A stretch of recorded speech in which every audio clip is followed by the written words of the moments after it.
Right now, Pittsburgh's best sports show is about to begin. Call us or tweet us. We got things to talk about on the Ireland Contracting Nightly Sports Call.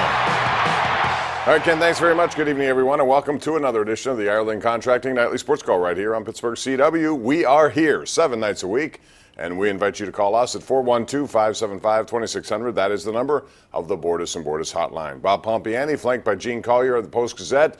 We'll get into a lot of talk tonight. We'll begin with the Steelers coming off a nice win yesterday, and all of a sudden an 0-1-1 start has turned into a 3-2-1 record at the bye week, which is a lot better, just a half game out of first place. Gene Collier, outstanding columnist with the Post-Gazette, is here. And Gene, for as much criticism as head coach Mike Tomlin seems to take for a lot of different reasons, the one thing that is, to me, is undeniable, he's 8-0-1 in his last 9 road games, and they seem to always do well in division when they have to win big games. And there is something to be said for that. Oh, absolutely. I mean, his record, in the AFC North in particular, on the road in the AFC North, against the AFC, against the National Football League, it's pretty good. And he's really kind of brought the Steelers back from what looked like it could turn into a desperate situation into a place where they can really regain control of the division here in the next 2 games. Cleveland in 2 weeks and at Baltimore on November 4th. They win those 2, they're right about where they're supposed to be.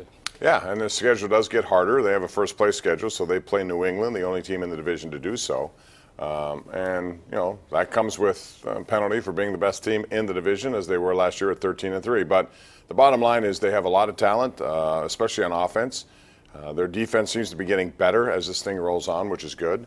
We'll see what it means, down the stretch. But they got to keep making plays. And I thought the defense, I looked at it 2 different ways, Gene. I saw it, make plays yesterday. They continue to get pressure up the middle.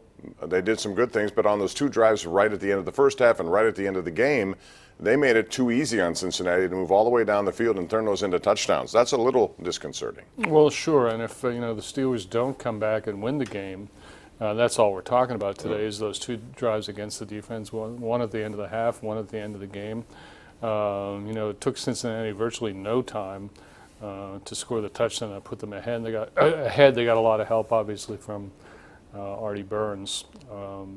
So that's what we'd be talking about today, were it not for Ben, Antonio Brown, everybody else. But we are talking Le'Veon Bell, even though I think maybe that's an unpopular topic right now because nothing's really has changed other than, according to ESPN a few weeks ago, he was going to be here this week. This is the bye week. Today was day 1 of the bye week, and yet nowhere to be found, although he was spotted at a Get-Go gas station somewhere by someone.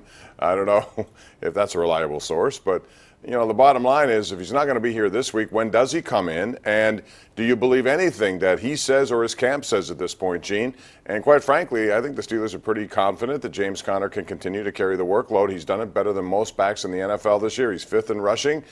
He has the most touchdowns, actually tied for 2nd with 7 in 6 games. He's doing everything they could have asked of Le'Veon Bell, and maybe more so than Le'Veon Bell. So do you want to talk about Le'Veon Bell? No, but I keep getting sucked into it. And be careful not to blame ESPN for this because you have to blame Le'Veon Bell for this. He said all this. Oh, I know that.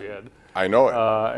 As I'm just saying the report said one thing, and based on his comments. It was all based on his comments, right? And that's, you have to be careful basing any story on Le'Veon Bell's comments because, he lies. And he's done this repeatedly. And here we are again. Now, we look good by comparison for not running that kind of story, although we did report that it had been run, obviously.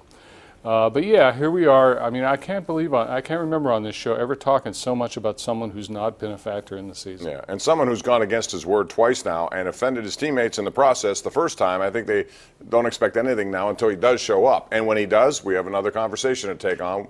We'll reserve that for when he does show up, if he does show up. We should go back to that ESPN story and see if what he was really saying was that he was going to report to a get-go during the bye. Yeah, he could have meant that. He could have meant that. 412-575-2600. is the number to call. We'll talk about that. We can talk about the Penguins, who got some bad news injury-wise. Also want to remind you about a big game match coming up this Saturday at Highmark Stadium. It's the first playoff game at Highmark Stadium ever for the Riverhounds SC. They'll be taking on Bethlehem Steel. That's going to be history in the making, so make sure you get on down there and support those Hounds as they begin what they hope is a long playoff run. 7 p.m., Highmark Stadium on Saturday night. We'll take a break, come back with your calls and opinions right here live on Pittsburgh CW.